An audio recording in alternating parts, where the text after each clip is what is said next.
So maybe we can start. I was just asking how much time we have. Shepna says we have to be out at 10 and clean up before. Normally I don't need that long, but I think it would be very important to have a kind of exchange now that you heard Nick and his mind-blowing economical data-backed interpretations and thinkings, theories. Thank you. Thank you. I was searching for a word that's not couldn't be seen as insulting or something. No, feel free to insult. I get it all. So theories. Yeah, so I don't know how many know the Sun Protocol already, because I heard some people saying they saw the video. Okay, it's not. Yeah, fun. So fun.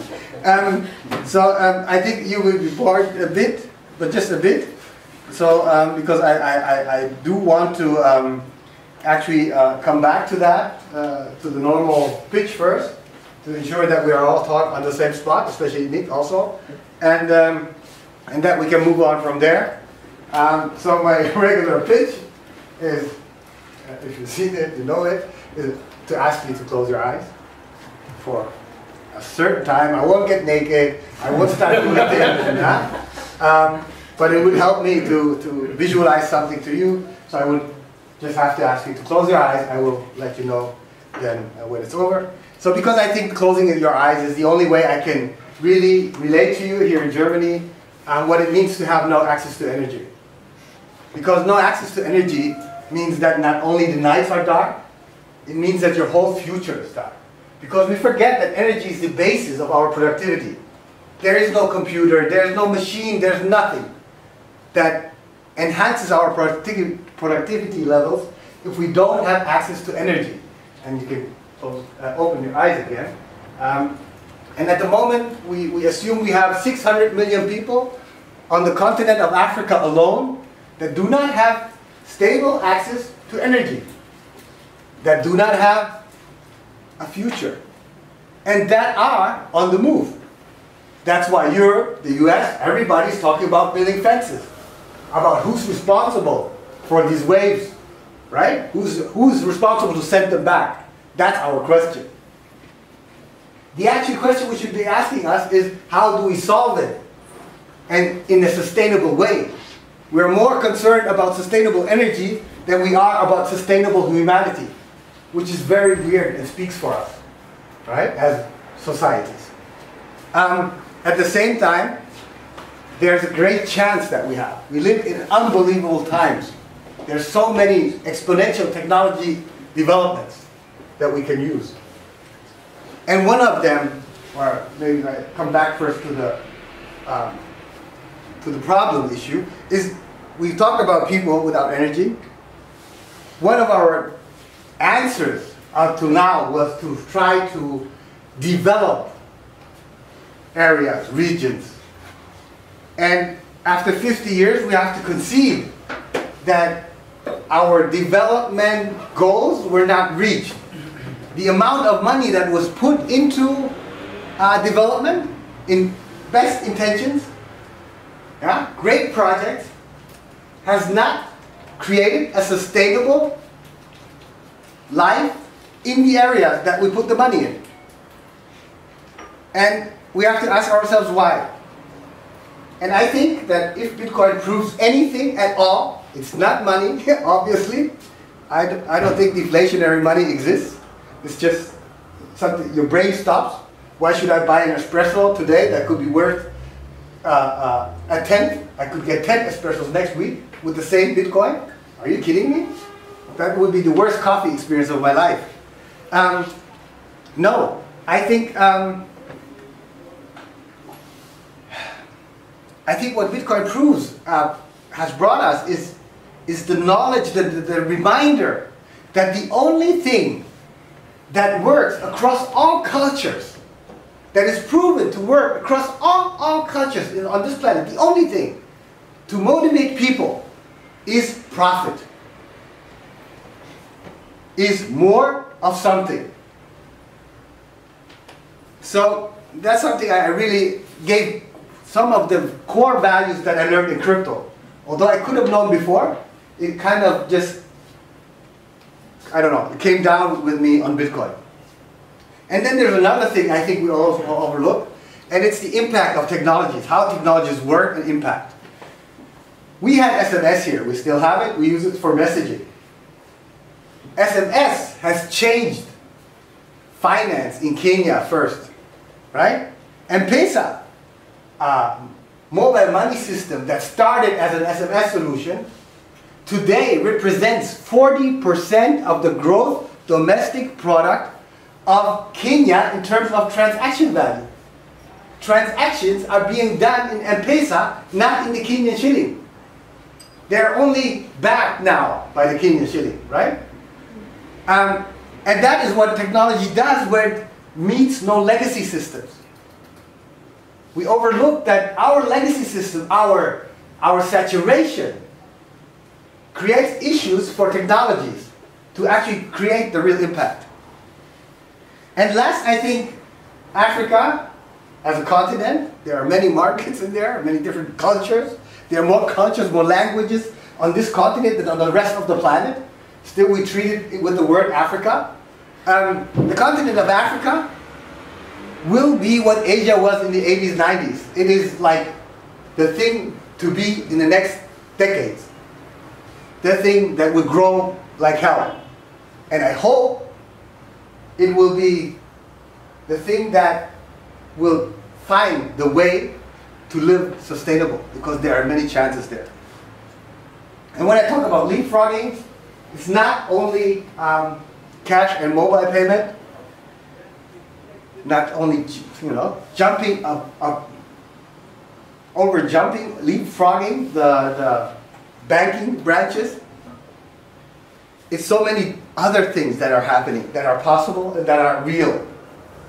And so leapfrogging is real, and that is why we decided to leapfrog as well, because we are on the left, right. Thorsten Schreiber and Aira Schreiber, who founded Africa Green Tech, a company that very much environmentalist. And on the other side you have Shabnam and me, who are, I'd rather say, more crypto than environmentalist, but Shabnam is like a mixed creature. So I can only speak for me. So I'm more crypto than environmentalist, definitely. Because when we met each other in January, I met Thorsten in January and Aira, and met Shabnam in February. And we very quickly understood that what combines, what we share as environmentalists and cryptos is the very deep belief that every human on this planet has the right to live in freedom and self-determination, right? And that's the second thing that crypto brought me. It's the understanding of the American kind of label terms, freedom and self-determination, and the price it brings, right? Self-responsibility. And in the meantime, we found many more people that are supporting us, that are giving up their time for us to support us to create what we call the TheSunProtocol. Because energy, blockchain, economy. That is how we think it all adds up. And Nick mentioned it. It's always about the ICO. It's about funding. If it's not about the ICO, it's about VCs, let's be honest. The issue with VCs is simply that the whole system of VC only functions in an exit. Right? Today we live in a time where startups actually, in the first paper, have their exit prepared. You have to imagine what that means. If our, I don't know, at least in Germany, the culture of companies, why you found companies, was not or is not that you exit. It's about having a vision, about wanting to change something, wanting to solve something. Now it's simply about the exit. And that's not because the start-uppers are crazy people that are greedy. It's because that the system incentives are laid like that. The VC needs one exit in 1% to 10% to accommodate for all the losses he did in the 90 to 99%, right? But it's an issue. And that is why founders find ICO so attractive, right? And I'm totally with Nick that the utility token argument with an ICO, I called it in January, totally bullshit. There is no utility token in an ICO. Nobody invests in ICOs for utility. You invest in an ICO because of gains. That's it. Full stop. And now finally the SEC has waken up, FINMA has waken up. So the first are understanding. FINMA is very soft, trying to be nice. The SEC is not so nice. So I think it's important. So our idea is also, that's for other reasons as well, we have two tokens, right? We think these are two different kind of agendas that we have. One is we want to fund our vision. And for that, yes, I bend over and do an ICO, whatever it takes. And so it's a security and a security token, by definition. And our goal is to actually make it so regular friendly as possible so that they can understand in their terms. The idea is to fund to use the funds to buy as many solar containers and produce and ship and field them as quickly as possible. Because we have, I believe, only a certain window of opportunity. With the solar container, we can immediately, once it's set up, we can immediately sell energy, electricity. We can purify water. We can cool water in agriculture produce. And we have a partner that enables us to offer internet access. So we have actually a basic set of services and goods and products that actually already help us redeem. I shouldn't have used that word. That help us create a business case. Sorry, you should have jumped in first. So, but now comes Nick, right? I truly believe, or we believed, or our talks, we came to the conclusion that if we want to achieve self-determination and freedom in African villages, that's our goal, we're not looking at Nairobi, then we have to really figure out how to work it out. Because at the moment, let's be honest, it's speculation, and nobody has a clue how you should incentivize your mom to install a wallet. So one of this aspect, usability, is solved by what we call the loyalty program.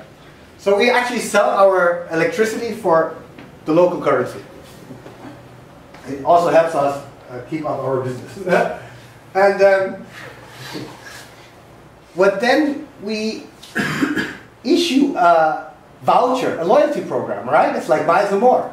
We issue a voucher that allows you, let's say you bought 1 kilowatt hour, and the voucher allows you to, again, redeem 1/20th of a kilowatt hour with the voucher.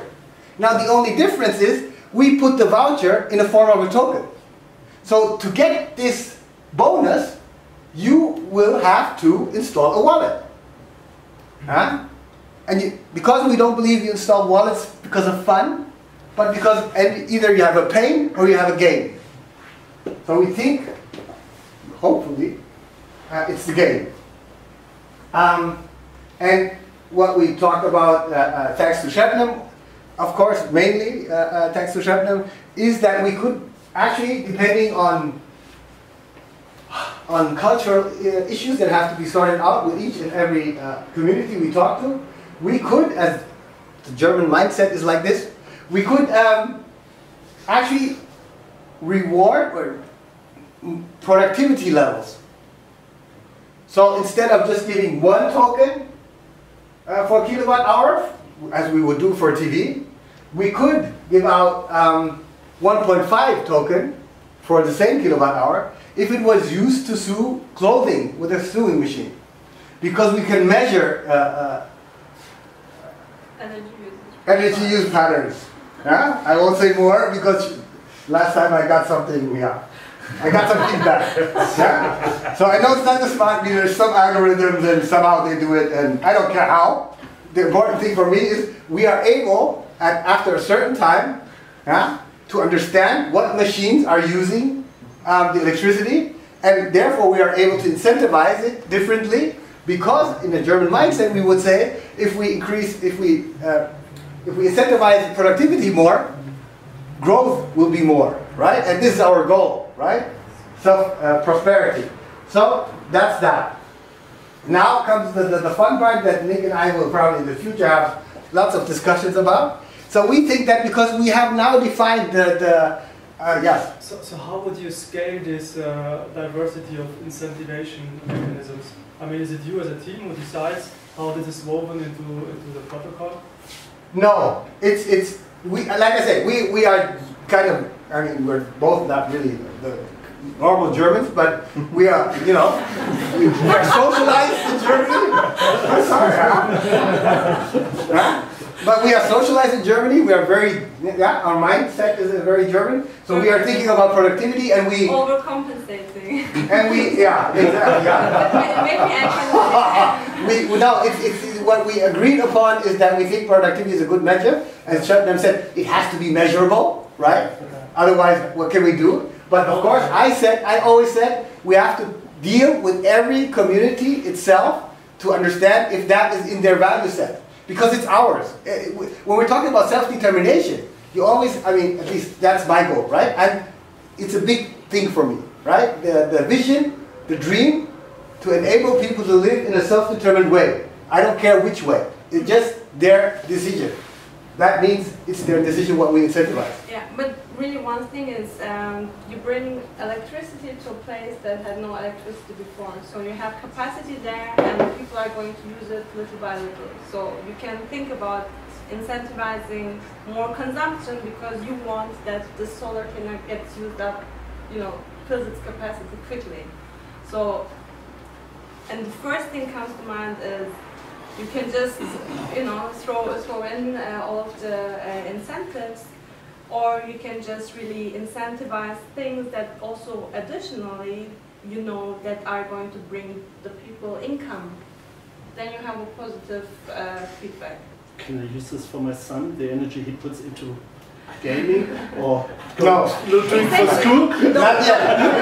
Don't give him free credit for whatever doesn't help you. So, yeah, okay. but the thing,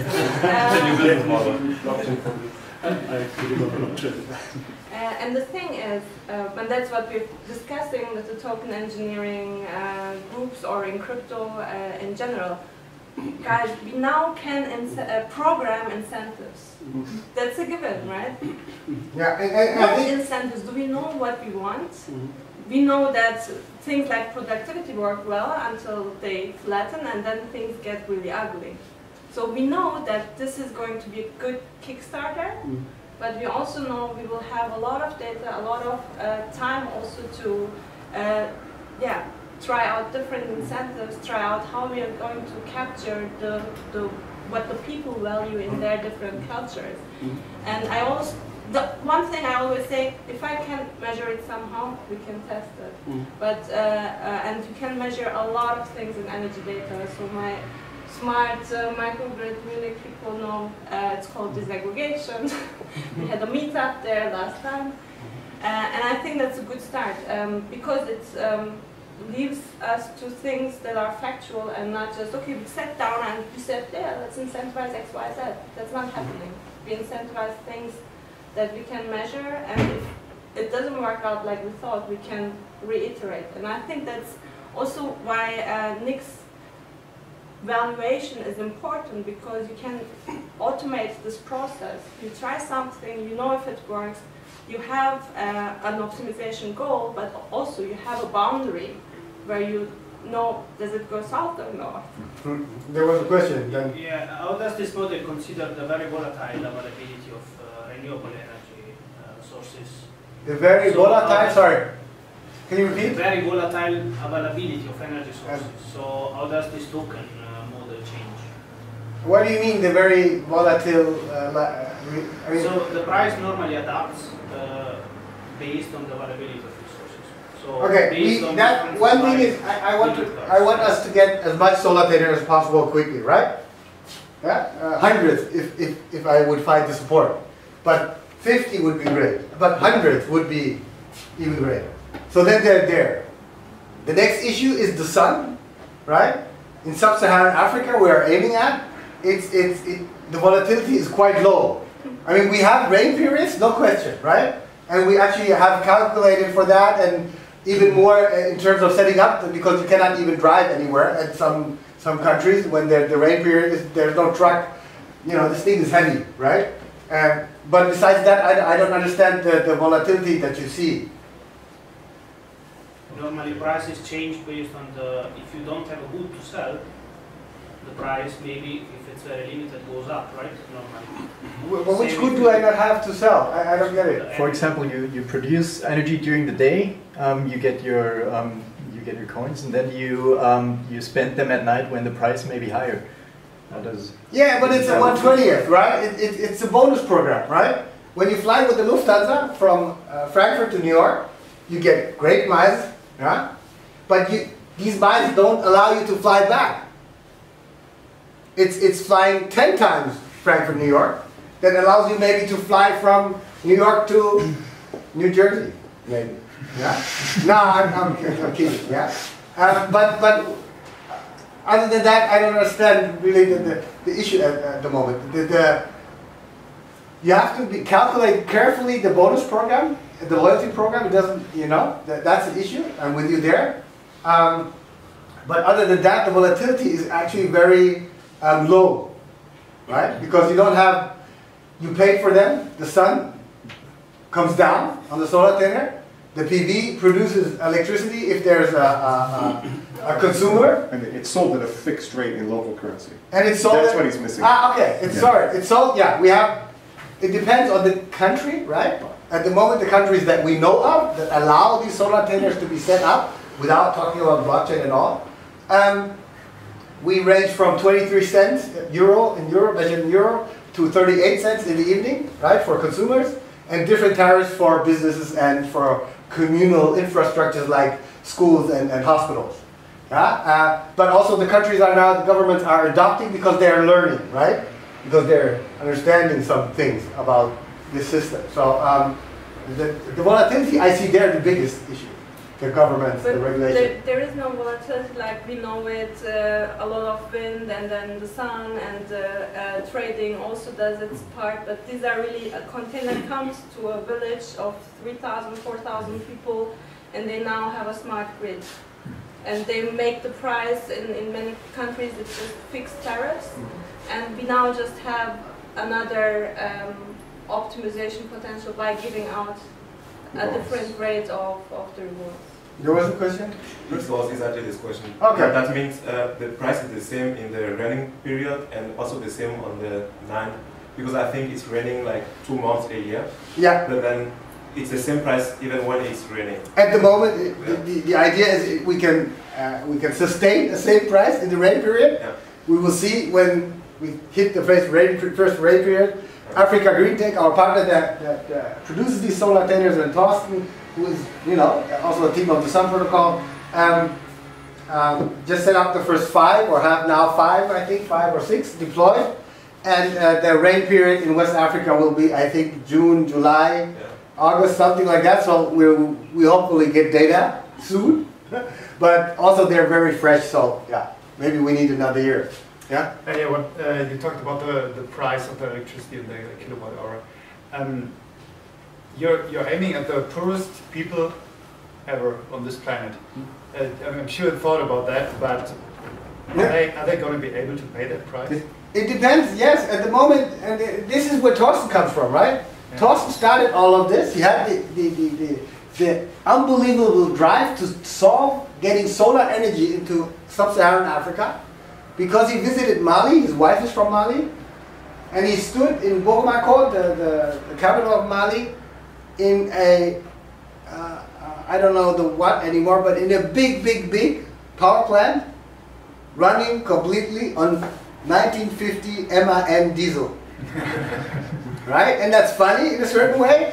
In another way, it shows how corrupt and sick our planet is, that there's somebody selling diesel to sub-Saharan Africa, and nobody actually stopping this. No World Bank, right? And diesel's roughly 60 cents a kilowatt hour. So your choices are no energy, 60 cents a kilowatt exactly. hour, or 38 cents. Exactly. You're a hell of a guy, Sam. No, I mean, of course, one of our biggest issues, or not issues, but the danger areas is if the diesel kind of, drops to prices way below $1, then we have to, argue a bit different because the people really don't care if it's green energy or not. I just want to have the cheapest, right? Well, like we did 50 years ago, right? Yeah. It's that now that we saturate it, we take our latte something and talk about how green our energy is, right? Because we have the time. What is your kilowatt hour price? At the moment, between 23 cents and 38 cents. Okay, so back to the idea to actually issue the token. One thing was to solve the incentivization of dealing with the technology. And the other thing is that because we're doing it this way, I'm not sure if this 1/20th will be the exact number, by the way. I'm just using it because most people can calculate 5%. Is the token has received a fixed value. And that is the reason why we think we have the basis. Yeah? It's a hypothesis. I cannot explain why. I can give you my expectations. But this is exactly it. If everybody believes in the shell to have a certain value, then we can exchange corn, fish, and everything else for the shell. Now, our shell is not gold. It's not a shell, obviously. It's energy. And the fun thing is, this can be redeemed immediately as it is the basis of your working or consumption possibilities. Are you creating a new currency out of the solar energy? There's a tape here. So it's a loyalty program, right? And so this loyalty program, yes, yeah, I don't care. The idea is, the vision is really that we enable self-determined, that we lay the basis for a village, limited, self-determined economy. That means the basis of every economy is sharing values. And as soon as this sharing values gets complex, we call it money. So technically, I mean, I'm just going to start with a thought, but technically most people would want to then use it to redeem for the 38-cent energy. Yeah. And I'm assuming the wall will allow peer-to-peer trading so that they could do currency trade as opposed to single redemption function at the solar tanker. One thing, yeah, well, that's interesting. The idea until just now, okay. was It's a startup. I'm open. Exactly. Yeah, was actually to first solve the wallet issue, right? Yeah. To get the wallet distributed. Yeah. Which I like, so it's not really a blockchain yet either, Yeah. right? So, okay, but now we have the distributed, and now happens somehow the leapfrogging that it's not only in the Kreislauf, in the circulation, yeah. Thank you, in the circulation of the energy hub, right? Electricity, but that it actually gets started to be used to exchange goods and services in the village. And after that is when I first started thinking about then, these transactions. And there, yeah, we simply have to first establish, to understand what these transactions will be, to then try to limit it. And with the 38 cents, it's in the night. It's always great when you're open and disclose everything, because the feedback is much more valuable. So the thing is, actually, we do not allow businesses and the communals to use the energy in the evening, right? It's only the private consumers that are allowed to actually buy use the 38 cents. That has to do with the storage capacity, to be honest, right? Makes sense. Yeah. Although I met today at the Intersolar, a company that has a container full of batteries. And I'm like, yeah, okay. So the next phase for us is actually then see that the network gets really distributed. That's a challenge too, because it's hot. Computers and hot is not so good, and also they're expensive normally. Even a Raspberry Pi is about, depending on how great you do it, between 20 and 50 euros. Yeah, and that's a lot of money in this context. But still, that challenge is one to solve. And the funny thing is, once we have that, actually what we have created is a dwarf Dorf. A village, I really need a beer. A village blockchain, yeah? Distributed in the village and by the people themselves. And the funny thing now is that all this, I don't know who of you deals a lot with blockchain in corporations, but the big thing, besides financial, is supply chain. So, right? And now the interesting thing is we can initiate the supply chain at the bottom, not from the top. Right? If Alnatura wants to buy organic papaya, they can, but they go into the system of the village. Villagers they can, of course, determine themselves if they want that to, but they could have a transparent transaction basis with outsiders, right? That allows to minimize corruption, that one villager gets $2 for papaya and the other one gets $2.50, right? Or vice versa. And we think that also this is a great CSR case, right? So actually we could, which we haven't done and won't do until we're there, actually create an additional program just for CSR of corporations, so that they can whitewash themselves, because that's what it's about, yeah? By doing trade with us and with the villages themselves, not us, sorry. So, yeah, and if I say us and village and all this kind of confusion, that's because I personally and we share the vision that, and for me it's very strong, that at a certain point, at a certain economical point of the company, of our project, we should transfer, once we have made enough money, the investors got their money, and we have created a second generation solar container out of one. Yeah, that's my absolute limit. Then I want to try everything possible to transfer this thing within the blockchain nodes to the villagers themselves in terms of ownership and property ownership, right? Because that's actually what we're talking about, what this technology can do. A decentralized community, right? And I was talking to, I didn't get your name, I didn't ask. No, sorry. Yao. Yao. Yeah. Okay.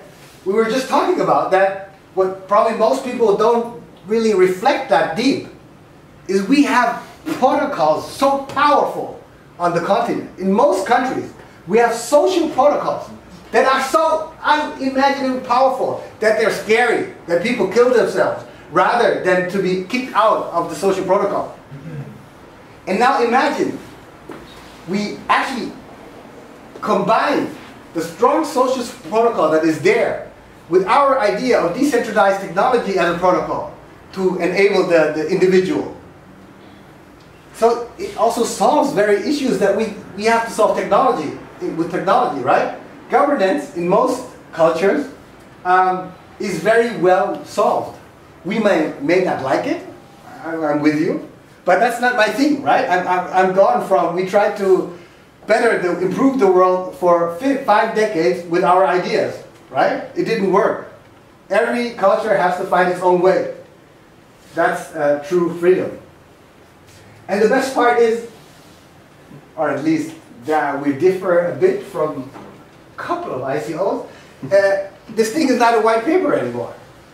It's there in the second iteration, so the prototype is already, I think, I don't know how many months old, but it's old, and it's, yeah, Thorsten and his team learned a lot there, and now we actually have the second generation deployed, and it is able to create the energy. We will learn a lot this year while we go try get our funding, so we will have more and more data to better and better work on our assumptions, to validate them already, although we're not there, and then go down, and like Shepnan said, then comes the interesting part of piloting, right? Because it's not only the blockchain technology that needs to be piloted. Environmentalists and proof of work doesn't really work. Although I am a big fan, because I always say proof of work is the only mechanism that we know of that has been validated for such a long time, while at the same time having such a high value. You know, why should somebody try hack some coin, some okay, I'll talk like a Bitcoiner, some shitcoin. There's no incentive, you know? But Bitcoin is like the incentive itself. If you could hack Bitcoin, you'd get rich like hell. And if it's not a person, it will be the NSA, it will be Russia, China, anybody who has the capabilities would hack it. So, it's how we put it, right? We can talk about refugee crisis, and we can, see it as problematic how the world is, or we can embrace the time that we live in that allows us to choose to live a life close to our values, to quit jobs, do the things that we think, we understand, love, want to do. And we can see it as an opportunity. There are 600 million future clients, customers on the continent of Africa. And one day they will be customers of themselves. And that's the TheSunProtocol. And I always say I have the great opportunity to be the complete freak with cryptos and complete freak with sustainable people. So that's great. But I think we can do it. We have the means to really gather the data to understand how to do it better. So yeah, thank you.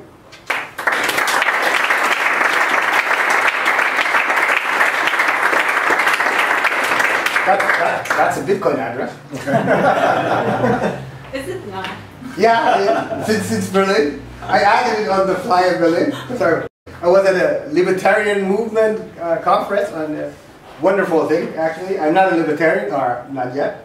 But I always talk to Shepnam about why I believe crypto is the right way, and we don't offer 100,000% for our ICO, right? We can't. Yeah, we're very low on that, actually. Yeah, we're like your regular IPO. But what we do is actually exactly cater the basic values of cryptos, right? And I was telling the Shepnam, like for 6 months, Julia, So many cryptos. and so for me it was like awakening that last weekend I had the chance for 2 complete days in Berlin to meet people from Colombia, Mexico, everywhere in the world, that actually validated the hypothesis that these people are alive, that they are doing well, and that they understand what value this project has. Yeah, so that's why I added the Bitcoin address. Yeah. It's a great proof, you know, even if it's dust. Yeah. Okay. Just a question. Yeah. So you got the hardware part that is given by Green Tech, or what was the name? Yeah. They're really building the panels and shipping them to Africa. Yeah, exactly. They are the hardware kind of side, right? Then you have the TheSunProtocol, and then you want to have the interaction between Africa and any other continent. So at some point, did I get that right? So that's also the next point. So you first want to have like inside the village, you want to have like a sort of currency building up, and then you're trying to interconnect that with any continents, any other economies. So how will they earn their coins? Who they? Like Europe. Or whatever? If you want to trade with Africa and Europe, will you also get your coins? I'm saying coins. There is a notion of people that say yes. I personally really could not care less. If they want to, they can transfer euros. Yeah. Okay. And we kind of solve it. Really I don't mean it in an arrogant way. Yeah, sure. But it's really it's something I think. We can solve. We can do like SolarCoin, right? Issue for something like or in the CSR kind of way. But we could also just say, give us your euros and just shut up, and we share it back, huh? Your focus is first of all on Africa. Yeah, definitely. So actually only, but to solve it, you have to at least it's not something that we decide on, right? If the village says it doesn't want to interact with anybody outside, even done with the next village, then that again is self-determination, and so be it, right? Sad for us, but there are hopefully hundreds of other villages and the possibility is there. Because to be honest, for the business case, of course, for the calculations, this is actually where the magic starts, right? Because you have lots of transactions with the volumes that are interesting, and therefore, and also with parties that actually can handle the transaction fees where it's fair and not where it's kind of mixed. So yeah, that's why I from a like crypto hockey stick kind of perspective, this is where, if at all, the hockey stick kicks in with the amount of villages. How do the private users solve the technical issue about having their own wallet and everything? Are they all having mobile phones or something like that, where you could have an app running? Yeah. I mean, the thing is, when it's secured, the World Factbook. I don't know who knows the World Factbook. CIA. CIA, exactly. Right. Since 2000, the CIA has published for all countries a structured data set. So you can compare countries with each other, which is, I would say, the best source for country kind of inspection. And so the World Factbook says for Niger especially, but also for other countries, that the penetration of mobile contracts per capita, per person, is roughly between 70 and 110%. Right? Okay. And if you look at Niger, you have like a population that 70% of are younger than 25. So you have a high probability that for those that actually don't have the ability to buy a phone. So you have, for those that actually have the ability to buy a phone, you have a high probability that they have a phone. So there's access. So there's a phone, right? Okay. But there's no data. I could not find data to validate or prove if it's smartphones or you know, the fun things. So so for the fun things, though, what people forget is that blockchain technology is not a visual technology. It's alphanumeric, right? It's not a nice thing to do, but it is possible to use it with the good old Nokias, yeah? If you put your brains to it. And the fun thing is that M-Pesa has solved to actually use these kind of old phones when it started with illiterate people. You know, they found a way with the dash, star, and 4 numbers to get to illiterate people how to send, receive, and confirm transactions, right? And if they can do it, come on, it's Vodafone. We can do it, right? And maybe that's something. And sorry, I love Vodafone. It's on the camera. Yeah, but that's something maybe that we also don't talk about enough, right? We are stunned that there's this leapfrogging, yeah, and it's cool, yeah. And M-Pesa is owned by Vodafone. Vodafone controls money now in countries, right? And that's actually not something, you know, we should think is, you know, correct. Yeah. So this is also another aspect why we have to hurry. Sorry. Just wondering on the token voucher process. Have you tested that already? Tested in which terms? Like in a village? Yeah, so I mean, not like with the token, but have you tested your assumptions? Did you try that out already? How people are accepting it? Well, there is, we ourselves know, but we have researched what telephone companies are doing, for example, in Mali and Niger. So what they are doing is when they have kind of, they have certain consumption, what? Bandwidth users? Yeah, well, yeah, like in a period of time, they have different consumption of their bandwidth. And so what they do is they send out SMS to people when it's low, offering some kind of rebate, more minutes. Yeah? And so the system is there, the idea is there, thanks to the telcos. Yeah. But for us ourselves, no, because at the moment, you know, TheSunProtocol hasn't anything, and Africa Green Tech hasn't tried it yet. They're engaged in other issues, with the hardware itself, right? It's not the point for them to do the crazy stuff that Shebnem and Sam are trying to do. Yeah. But there are bonus loyalty programs. It's not something that we are kind of bringing to the country. But yes, we will have to pilot how they work. Yes, please. So how is your, so you're pretty much doing an IPO, right? You're selling equity in the project, that's what you said, right? No, I said it's a security. A security is a security. It doesn't necessarily have to be equity bound. So actually what I asked the lawyers to calculate is a preferred share, because it's exactly what a token is, right? For the regulators, it's the closest that what they know what a token is. You don't get any right to vote, yeah, on the company's issues, but you get a flexible dividend, right, which the directors or the board decides about if it's profitable, and you actually speculate on the overall company development on a secondary market, right? It's called the NASDAQ today, yeah? And for us, it's, before God, different, yeah? Two questions.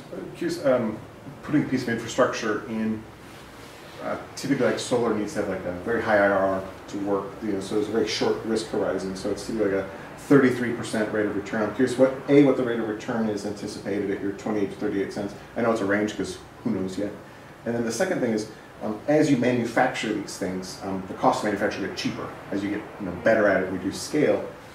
So I'm curious, where are you starting at? Where do you think you're going to go? So like the first one will be super expensive, and then they'll just get better and better.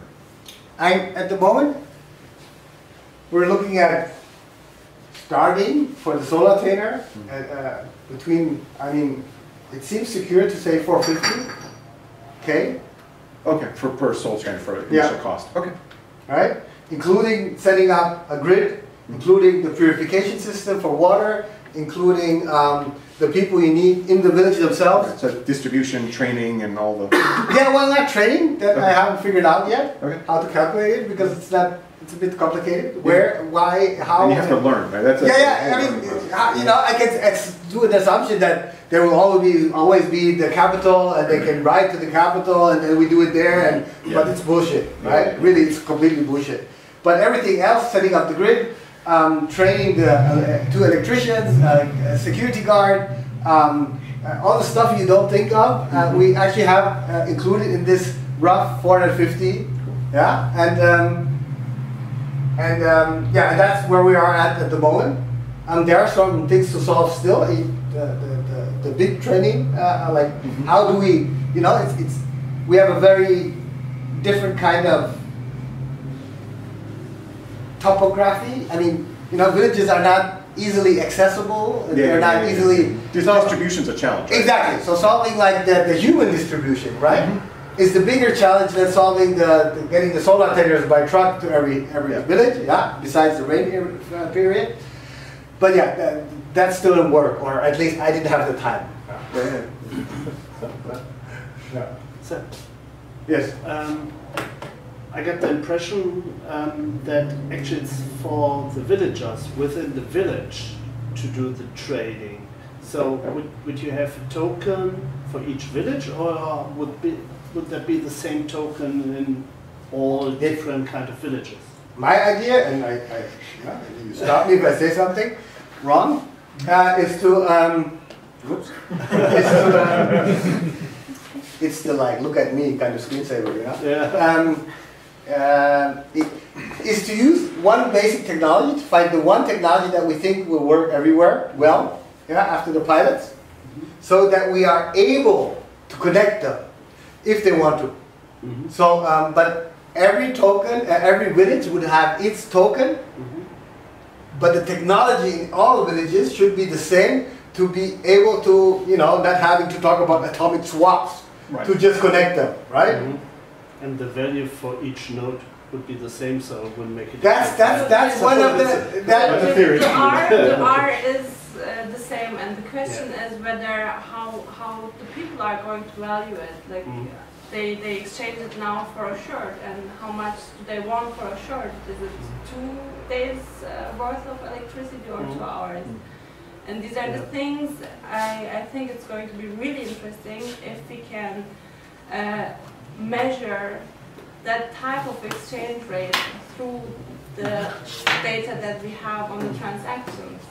And the thing, if I may, what was so mind-blowing for me as a non-economist to see with Nick's papers was this idea of the redeem, right? The redemption phase, right? Which we actually, by coincidence or whatever you call it, actually have the same, even the same order, right?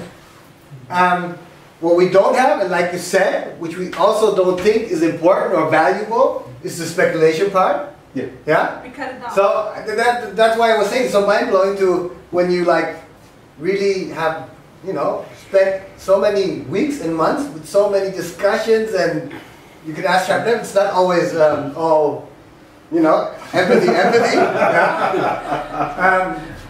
Because you're so deep into it, it's so emotional at a certain point, right? You lose your actually rational, what you tell your clients, you forget, and you're, you know, so deep into it, you don't act rational. But it took a long, hard work from Shabnam, me, and a couple of other people, but mostly Shabnam and me. And it was just so mind-blowing, right?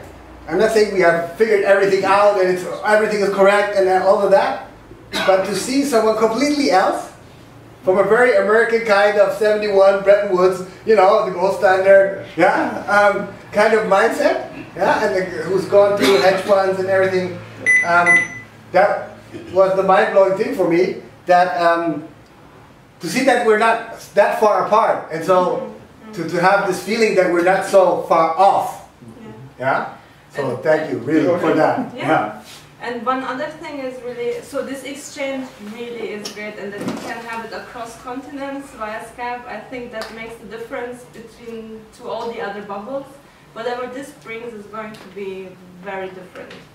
And also, the other thing is there is a really, so it's so easy to make things complicated. Like the first designs we were, it was like really complicated, and at first it sounded like it's good, but then, you know, the first discussions were more like, okay, Shabnam, now we kind of understand, but I'm gonna need 2 hours to pitch this to people who've never heard of Africa, Sun, or crypto. You know, even if this is great, we're gonna fail. Yeah. Like, okay, good. And these are the things that where you actually know, okay, it kind of sounds spacey and scientific and so on and so forth, but it doesn't work. And we went through hell to make it simpler, and then all of a sudden I dare to contact Nick. I'm like, I think we have something. And he picks up this formula, and I look at it and I'm like, can this be? And he tells me that he's been just working on it, and he had now this new ideas, and it's also a sign, or not sign, but I think a lot of, we are synchronizing the knowledge that we get from all of the sources, we are interpreting, and then this convergence into a common sense happens much faster, and we can also search that. That's the whole this token engineering community shall be about as well. Quick question. I'm not sure whether I got distracted by this incentive for leisure and productivity. Is this, because I think it's even not the main purpose of it, it's just an additional feature. So I got distracted by it. So asking the question, is the purpose to use the production of solar electricity to introduce something tradable within the village, and then it's not either or. It's at first it's really the system's self-interest that it gets used optimally, and we can program this by saying, well, at first it should get used, it needs more consumption. And here comes my question with my son before, because I'm the one telling my son, you get more tokens when you study than when you do gaming. But do you know which one is better for him? Like, does he get smarter maybe exactly, that's the question. So I think, and it wasn't stated at least I didn't hear it clearly. So I think I heard once that you want to have the villagers decide themselves about the scheme. What is product? You can use refrigeration for cold vaccines or good beer. Yeah. You know, but should someone from outside the country determine that? No, maybe if they own the so the systems. villagers will define it. Yeah, this was an argument. I mean, this is like a typical startup thing, right? Or at least I think, yeah? At the beginning, the idea of the productivity level, very open, yeah? Was simply the idea that we could also actually, for our own needs, increase electricity consumption much quicker if it's used productive, because it creates value. The one who gets the value will probably reinvest to create more value using more energy, allowing us to sell, to reach the maximum capacity of the solar antenna quicker, right? Because we have to be honest, I didn't know before January that the solar antenna produces nothing if there's no consumer, right? I didn't know that photovoltaic works in this weird way, right? I had the assumption, bam, woo. Yeah, it produces nothing if it's not a closed circuit, right? And there's no closed circuit if there's no consumer. So at the beginning we were thinking very much about how to quickly get the electricity sales going. And during that kind of iterations or discussions, we found that since we can measure productivity, it would be great for us if we can incentivize the productivity use level, because we could therefore reach the capacity quicker. Then we figured out, wait, we said it's self-determined, right? So we went a step back and said, well, you know, we have to figure that out. Then, very correctly, Sheldon said, yeah, okay, you can figure out whatever you want, yeah? You can ask them whatever you want, they can decide whatever they want. What am I supposed to do if I cannot program anything to measure it? You know? How do you measure happiness? Right? And so that's where we are at today, that we are saying we think the productivity incentive is great for us, for them. Yeah? We will offer it as our idea. We will get the feedback. And if it's not something the community wants, then we won't do it. And if they want to measure something we cannot measure, then we will solve that problem when we get there. And maybe we won't measure it. So, yeah. Maybe there's like an election. Yeah, I don't know. People say, okay, it was great. Yeah, I don't know. Well, there is an election. I mean, we can also just take one side and just measure what's happening. What are they buying first? First the light, and then how is it distributed? Just let go, and then compare it to the other where we did program something, and there where we did not program something. And one thing that would prove what my theory is that we just see the same thing happening in both, but where we incentivize it just happens faster. Then I would say, guys, look, we didn't do too much, just make it faster. And I guess that would be, we would get a go.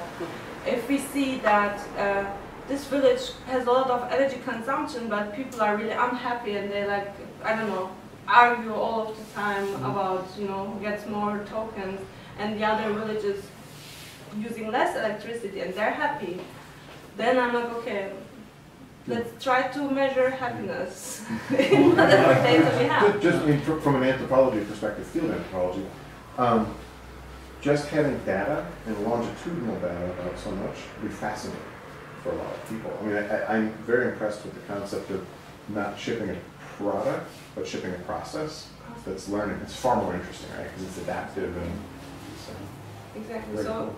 And then also at first I just saw this reward token. I'm like, no, I was the one like it has to be more more complex. But then also just follow the data of why did this token get into circulation? Because someone used it and someone build a product with it, and some other guy wants to buy that product and uses that token again that he earned through the productive or any use of energy. And all of a sudden what I could see is we will have the trace of this in the data, and that's also something where you can say, okay, now we can really think algorithmically how to determine how the token should circulate in relation to what we see as activity in this economy. And You could say, if it rises quickly, we need to issue more tokens because obviously something happened and we don't want to damp it because the solar panel doesn't mint tokens quickly enough. And all of these things is actually why I got into it in the first place is data-driven learning. There are no experts anymore. Domain experts, they're not going to beat what we could really get if we have the data, if we have it curated, if we have run it through benchmarks. And I truly believe that we have now the computing power and the algorithms and the experience that we can have truly data-driven systems, and they're much better to govern than my mind. That can Even somehow from a macro perspective, it's super interesting. I know some governments, I think Bangladesh actually is one of them, where they actually use cell phone usage in minutes as a proxy for the health of the village, the economic health. And so they knew the village was talking a lot, and they were able to spend minutes and time that economically things were going well. If the village out in the middle of nowhere wasn't, they'd send a government worker out to assess what was wrong. Had the village well gone? Was there a sick cow? Blah, blah, you name it. And so that data at the individual level may have really interesting applications at higher levels in terms of response or state intervention, for good or bad. So the data is super interesting.